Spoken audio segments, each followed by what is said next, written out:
Good morning, everyone.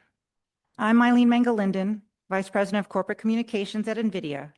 Thank you for joining us to discuss the press release we issued today regarding a collaboration between NVIDIA and Intel to jointly develop AI infrastructure and personal computing products. With me on the call today are Jensen Huang, Founder and Chief Executive Officer of NVIDIA, and Lip-Bu Tan, Chief Executive Officer of Intel Corporation. At this time, all participants are in listen-only mode. After prepared remarks, we will conduct a Q&A session. As a reminder, this call is being recorded. The content of today's call is NVIDIA's property. It can't be reproduced or transcribed without prior written consent. During this call, NVIDIA and Intel may make forward-looking statements based on current expectations. These are subject to a number of significant risks and uncertainties. For a discussion of factors that could affect their businesses, please refer to the disclosure in NVIDIA's and Intel's most recent forms, 10-K and 10-Q, and the reports that they may file on Form 8-K with the Securities and Exchange Commission. With that, let me turn the call over to Jensen. Good morning, everyone. AI is driving a reinvention of every layer of the computing stack. 60 years ago, IBM introduced the System 360, the first general-purpose computer. It launched the modern computing era, powered by Moore's Law and CPUs, programmed line by human hands. But general-purpose computing has reached its limits. To keep advancing, we invented a new way forward. NVIDIA pioneered GPU-accelerated computing, increasing performance by orders of magnitude, tens, hundreds, thousands of times faster, while dramatically improving energy and cost efficiency. That innovation opened new frontiers in science and industry, and it sparked the Big Bang of artificial intelligence. Today, we're taking the next great step. Just moments ago, NVIDIA and Intel announced a historic partnership to jointly develop multiple generations of x86 CPUs for data centers and PC products. This collaboration will tightly couple and optimize Intel's x86 CPUs for NVIDIA's AI and accelerated computing architecture. Together, our companies will build custom Intel x86 CPUs for NVIDIA's AI infrastructure platforms, our data center platforms, bringing x86 into NVIDIA's NVLink ecosystem. And for personal computing, we're going to create new Intel x86 SOCs that integrate NVIDIA GPU chiplets, fusing the world's best CPU and GPU to redefine the PC experience. This partnership is a recognition that computing has fundamentally changed. The era of accelerated and AI computing has arrived. Today is a very exciting day and a very big day.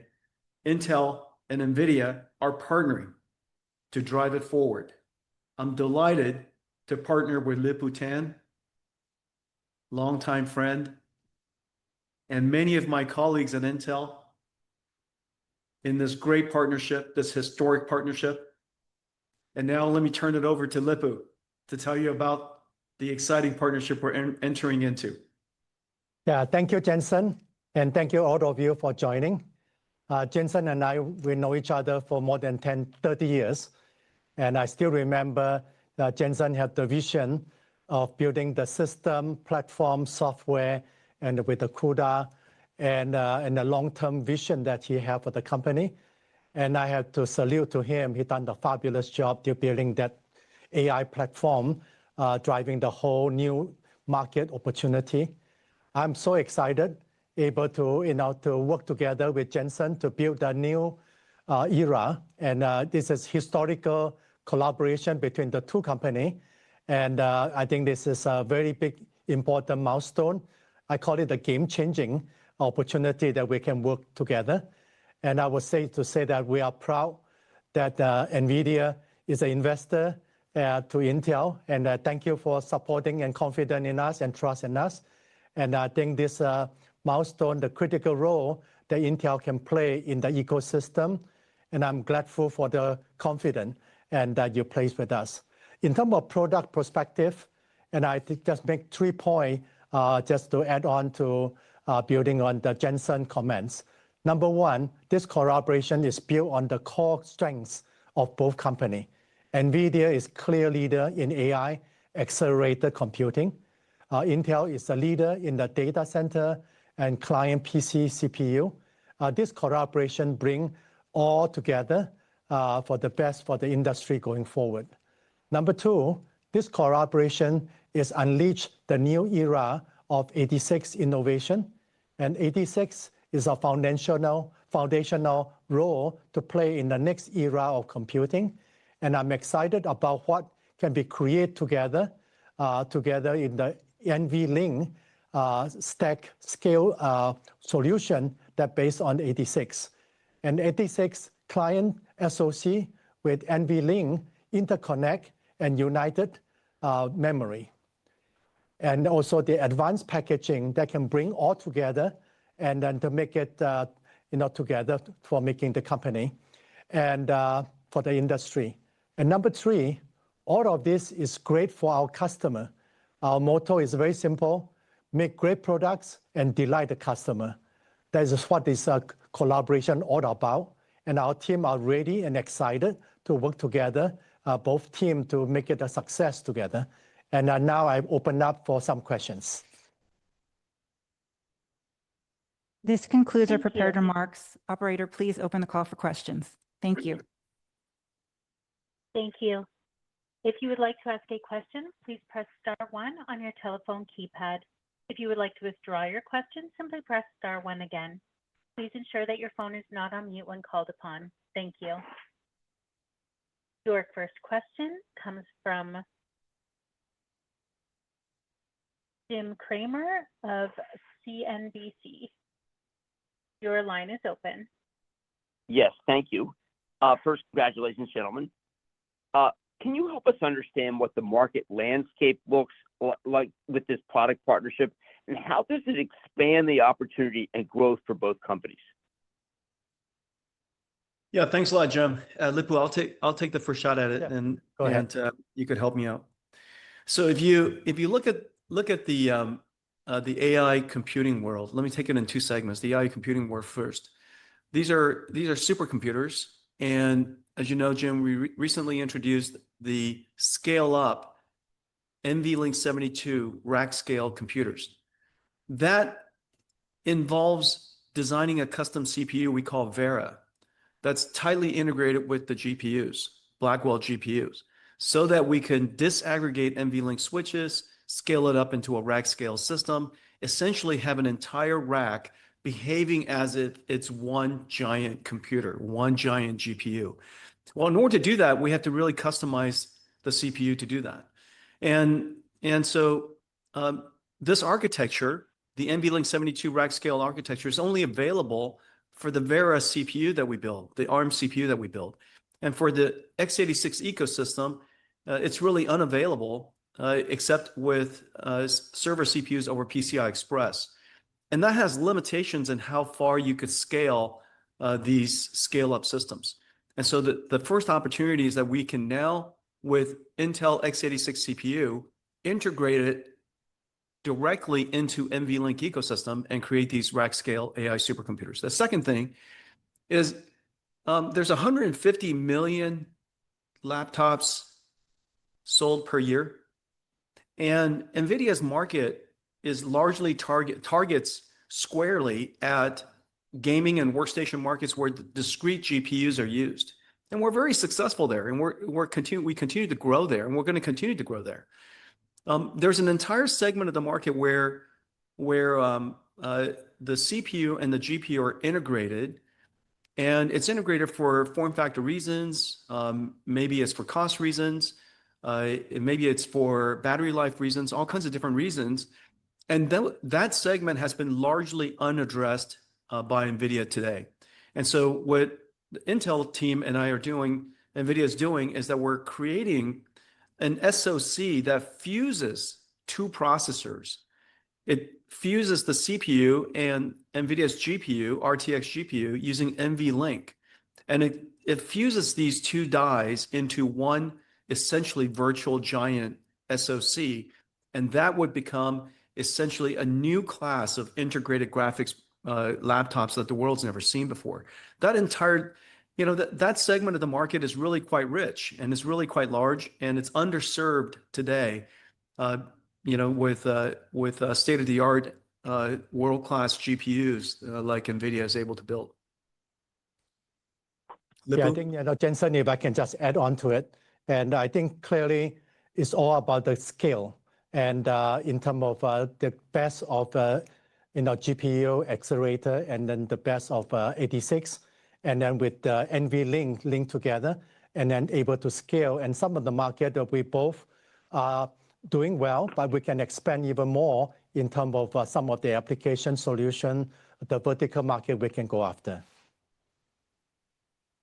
If I may just follow up for a second, Jensen, will you be using Intel's foundries to make high-end chips like a Grace Blackwell, or more importantly, a Vera Rubin, the kind of best-in-class semiconductors that right now you have made with Taiwan Semi?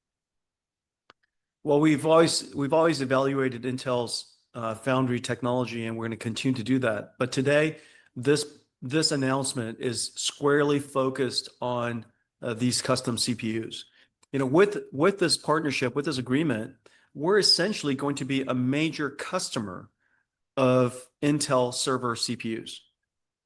This is the very first time. At the moment, we buy CPUs, the ARM-based CPUs, from TSMC, and the x86-based PCI Express CPUs are sold openly in the marketplace.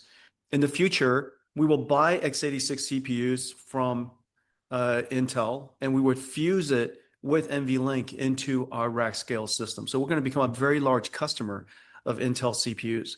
The second thing is that we're going to be quite a large supplier of GPU chiplets into Intel x86 CPU SOCs. And so in that particular case, we're going to be a supplier into a market segment we've never addressed. In the server, we're going to be a customer, a major customer of Intel's, and we'll integrate it into NVLink 72 and resell CPUs essentially. And so this is going to be a great growth business opportunity for both of us. Mm-hmm. Thank you. Your next question comes from Ian King of Bloomberg. Your line is open.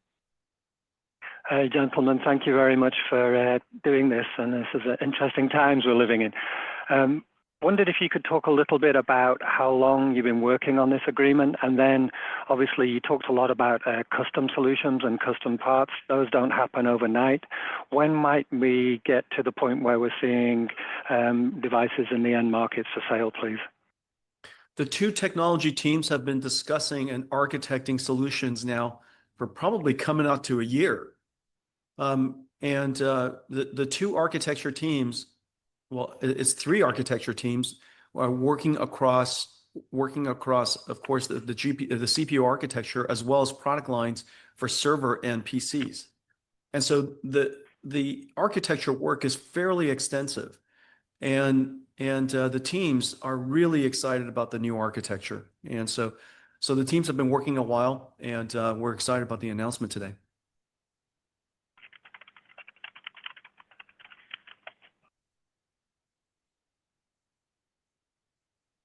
Your next question comes from the line of Michael Acton with Financial Times.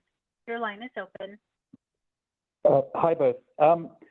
Jensen, why can't you commit to Intel as a foundry for your most advanced AI chips at this point? And does this pave the way for sort of deeper manufacturing collaboration or not? Are you confident Intel's going to get there? And then secondly, I'd be interested, what sort of involvement did the Trump administration have in this agreement, if any? The Trump administration had had no involvement in this partnership at all, and they would have been very supportive, of course. And today, I had the opportunity to tell Secretary Lutnick, and he was very excited and very supportive of seeing American technology companies working together.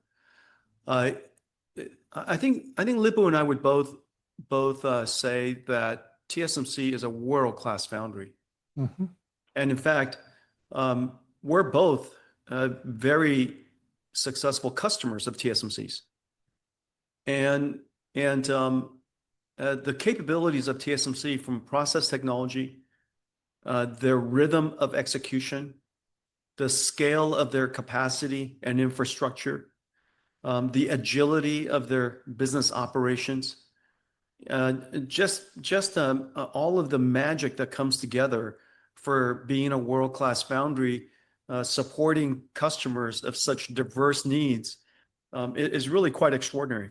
And I just can't, you just can't overstate the magic that is TSMC. But today, our conversation today, our partnership today is completely focused. It is 100% focused on the custom CPUs that we're building for the data center that now has NVLink capabilities and can connect to the NVLink and the NVIDIA AI supercomputing ecosystem. And it's completely focused on mobile SOCs for consumer PCs that now fuse the world's best CPU and the world's best GPU for consumer products. That segment, the first segment, of course, the data center CPU segment, is probably something along the lines of $30 billion a year or so. In the case of, and this combination of Intel and our technology is going to address a fairly significant swath of that because it is the fastest growing segment. And we all can agree that the future of computing is going to be about AI through and through. And so this is an exciting partnership for the data center market. And then for the consumer market, it's 150 million laptops sold each year. And we're now going to combine the best CPU and the best GPU. And so it's really, really exciting. Lip-Bu?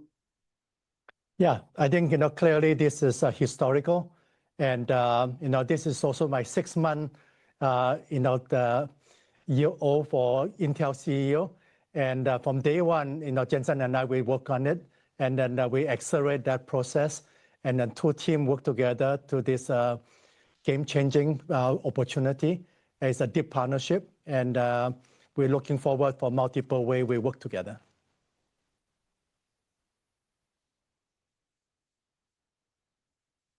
Next question comes from Laura Bratton with Yahoo Finance. Your line is open.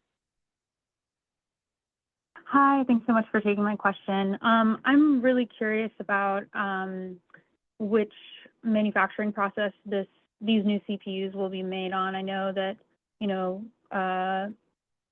Lip-Bu, you said that, 14A is only going to go forward if it has meaningful volume or a customer commitment. I just wonder, can you comment about, which manufacturing process the CPUs would be made on? And I know you said this is strictly a product announcement, but can you all comment at all on whether this might pave the way for NVIDIA to collaborate with Intel Foundry Services in the future? And that's all. Yeah, I think this announcement is more on the product collaborations.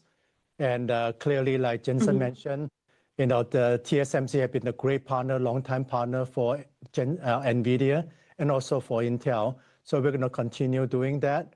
And I think that's kind of, in terms of process, I think later on we can describe more. But I think right now we are focused on collaborations.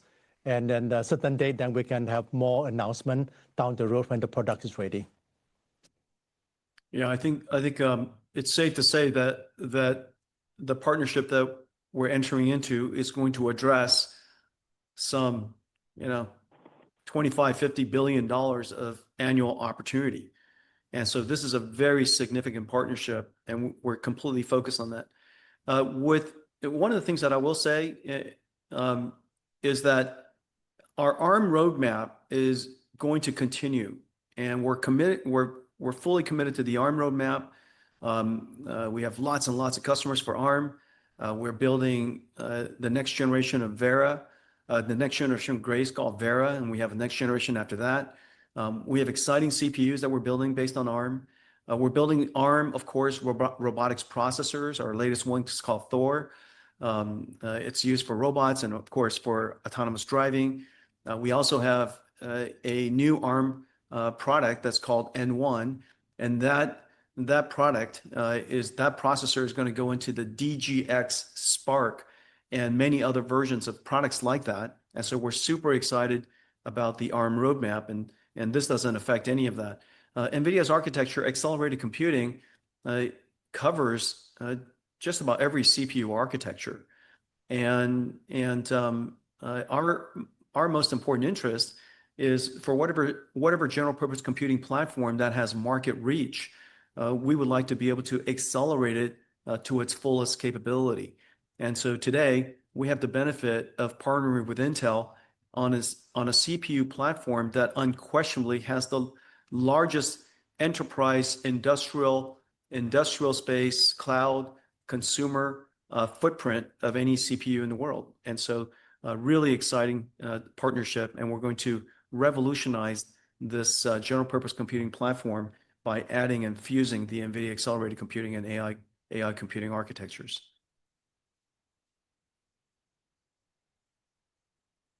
The next question comes from Stephen Nellis with Reuters News. Your line is open. Thank you, gentlemen, for taking my question. I had a question for Jensen and Lip-Bu. Jensen, why did you feel it was appropriate or necessary to also make an equity investment in Intel along with this product collaboration? And Lip-Bu, this is now sort of a string of equity investments we've seen from folks. Can we expect other ones from potential partners or foundry customers in the future? I appreciate that question, because we thought it was going to be such an incredible investment. This is a big partnership, and we think it's going to be fantastic for Intel. It's going to be fantastic for us.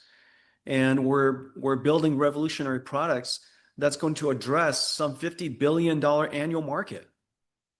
And so how could we, on the one hand, be excited about the products and how revolutionary they are, on the other hand, not be excited about the opportunities ahead? And so we're delighted to be a shareholder. We're delighted to have invested in Intel, and the return on that investment is going to be fantastic, both, of course, in our own business, but also in our equity share of Intel. And I think it's going to be fantastic for Intel.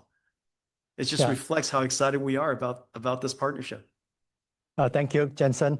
I think answer your question. I think clearly, as I mentioned, my top 10 priority, one of them is to strengthen my balance sheets, and that's I'm focused on that. And then secondly, in this particular situation, I think first of all, I'd like to thank Jensen for the confidence in me, and then our team and Intel will work really hard to make sure it's a good return for you.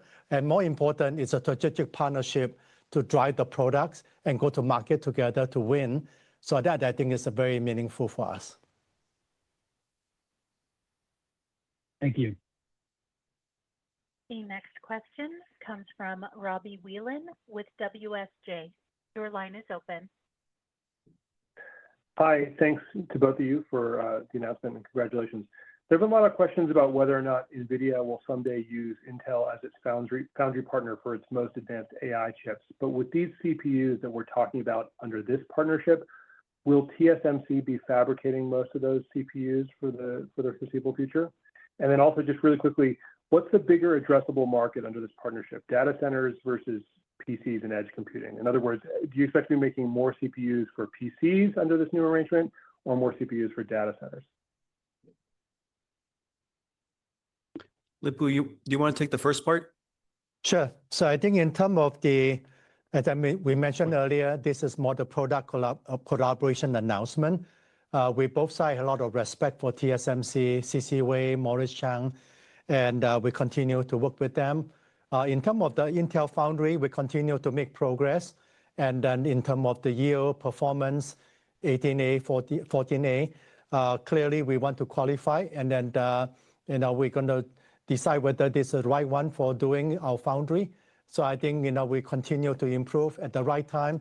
Jensen and I will review that. But overall, I think we're going to continue driving our success on the process side, and then win the customer confidence and trust, and then one step at a time. Yeah, I think one of the things, Lip-Bu, that I would also add is that Intel has the Foveros multi-technology packaging capability, and it's really enabling here. And the reason for that is because, as we all know, NVIDIA's GPU technology is based on TSMC's foundry, and this is one of the extraordinary things that you can do, connecting NVIDIA's GPU chiplet with Intel's CPUs in a multi-technology packaging capability and multi-process packaging technology. And so it's really a fabulous way of mixing and matching technology, and that's one of the reasons why we're going to be able to innovate so quickly and build these incredibly complex systems and deliver it as multi-chiplet systems packages. And so I'm really excited about that. Yeah, in terms of the size of, go ahead. Yeah, thank Go you. ahead. I think, Jensen, you brought up a good point about our advanced packaging.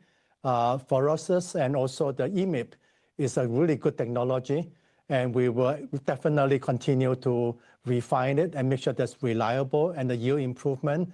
And then, so I think that part definitely will explore the collaboration opportunity.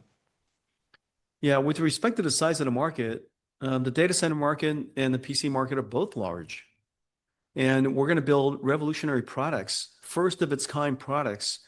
Nothing of its kind has ever been built before for the x86 market. And so I think if my recollection is correct, the data center CPU market is about $25 billion or so annually. And just the notebook market is 150 million notebooks sold each year. And so that kind of gives you a sense of the scale of the work that we're going to do here. We're going to address in terms of the consumer market, we're going to address a vast majority of that consumer PC market, consumer PC notebook market. And with respect to the data center, we're going to bring NVLink, which is the scale-up interconnect, the fabric of NVIDIA, the computing fabric of our company. We're going to bring that capability to Intel. And so I think these are going to be revolutionary products, and we're looking. I know that all of us working on it are super excited about it. The architects working on it are super excited about it, and so we're looking forward to telling you more about it over time. The next question comes from Edward Ludlow with Bloomberg. Your line is open. Jensen, Lip-Bu, thank you very much for your time and willingness to answer questions. Jensen, I appreciate you talked a lot about the addressable market. Could you explain how NVIDIA participates in the economics of x86? Because you make money on ARM-based CPU, right? So if you could explain how it will work for NVIDIA on the top and bottom line, I'd be grateful. And Lip-Bu, congratulations. You've been in Silicon Valley, so to speak, for a long time, right? If you stand on the Intel roof, you can look across the freeway at NVIDIA. Would you just explain the culture and sentiment inside Intel today in reaction to this new partnership and what it means for the trajectory of you and your staff? Thanks. In the case of the data center to server CPU, it's like us buying Grace CPU from TSMC, integrating it into our rack scale systems and selling that. It's basically the same idea. So we're now, instead of for x86, we don't buy any CPUs. We let the market sort it out. And the CPUs are really sold as discrete servers, separate servers that are then connected with our GPUs in a data center. And that architecture, basically using PCI Express retimers and things like that, basically PCI Express retimers and repeaters essentially, instead of building servers like that really don't have the ability to scale up to NVLink 72 large fabric systems, we now are able to do that with Intel x86 CPUs. And so we'll buy those CPUs from Intel, and then we'll connect it into super chips that then becomes our compute nodes that then gets integrated into a rack scale AI supercomputer. In the case of our consumer PC, we will sell the current idea is to sell NVIDIA's GPU chiplet either in a pass-through way with Intel or sold to Intel, and that is then packaged into an SoC. And so we buy a server chip on the one hand, I guess server chip on the one hand, we sell a GPU chiplet on the other hand. And in both cases, it expands the market for Intel very significantly, and it expands the market for NVIDIA as well.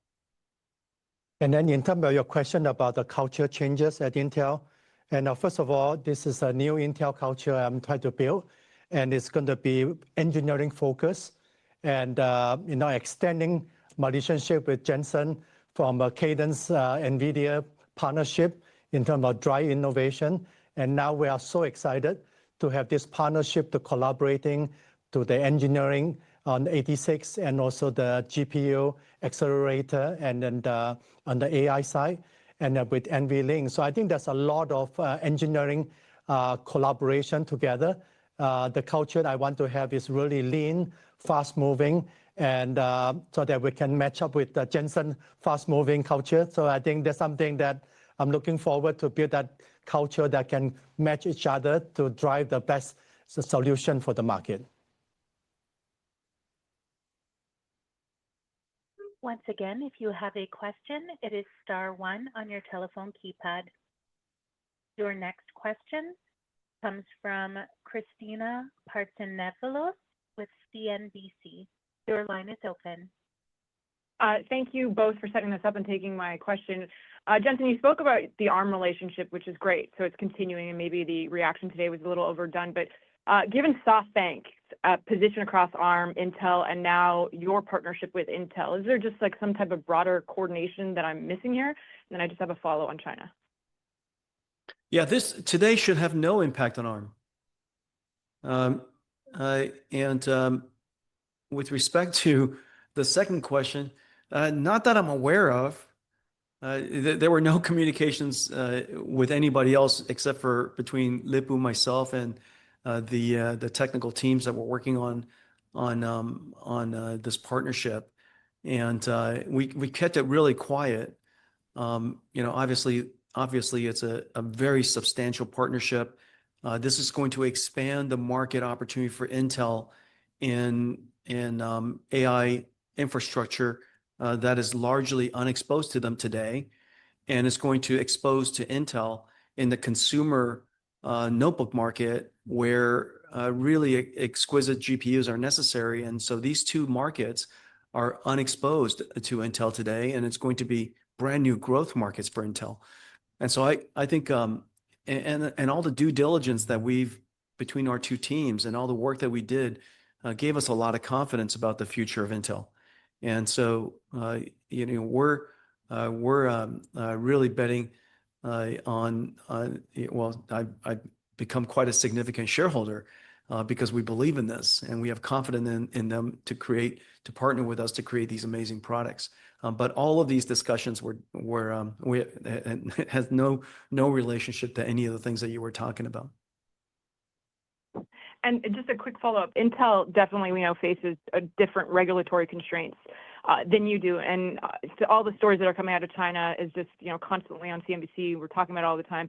But is that part of the calculus here that, Intel's difference in regulatory constraints would help you in the medium to long term? I don't think there's any relationship there either. And I don't think there'll be any impact either way. Thank you. The next question comes from Anissa Gardezi with The Information. Your line is open. Hey, thank you too so much for the time and fantastic question. My question for Jensen, I was curious what types of NVIDIA customers are interested in the x86 architecture for the CPU, and do you expect any customers that currently use the ARM CPU to switch to x86 in the future? Well, ARM in the world's CSPs is growing, but the vast majority of the world's CSPs are still x86. The vast majority of cloud instances for enterprise users are still x86. And so I think the x86 footprint is still quite large. And NVIDIA addresses it in one of two ways. In the case of ARM, we could scale up to a full rack scale NVLink system. In the case of x86, we address it through external PCI Express retimers, and we scale up to NVLink 8. And so in the case of x86, we scale up to NVLink 8. In the case of ARM, we scale up to NVLink 72. And so now we could, with x86, scale up also to NVLink 72. And so I think this is a really great growth opportunity for both of us.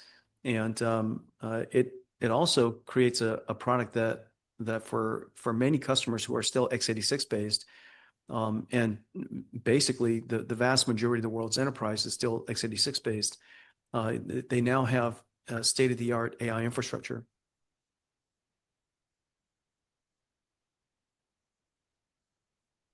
The next question comes from Eva Du with Washington Post. Your line is open. Thank you for holding this.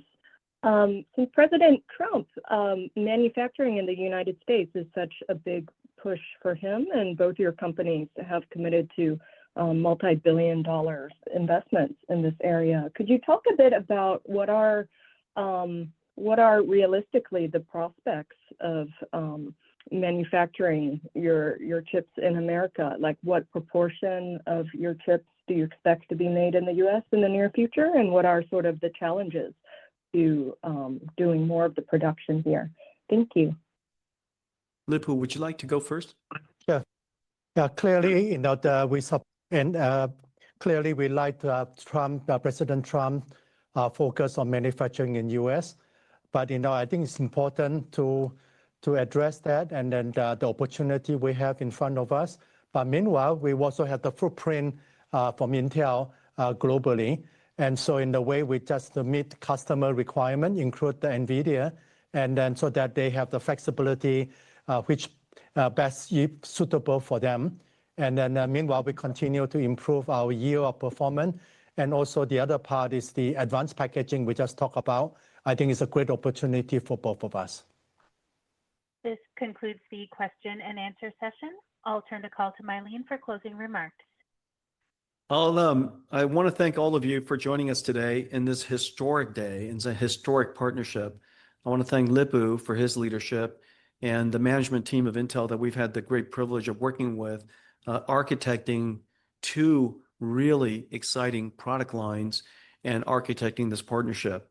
We're going to go in and address a new computing era where accelerated computing and AI are essential to every aspect of computing, whether it's in the data center, in the cloud, or in mobile devices and personal computers. I'm super excited to start the projects and our partnership. I want to thank Lip-Bu again and the Intel team for this exciting announcement and this exciting new partnership. Lip-Bu? Yep, thank you.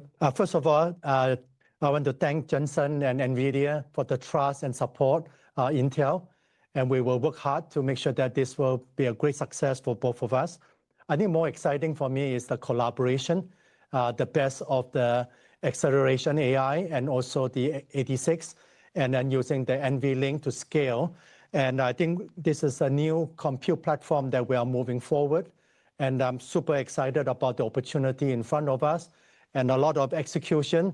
We're going to be doing that, and then stay tuned.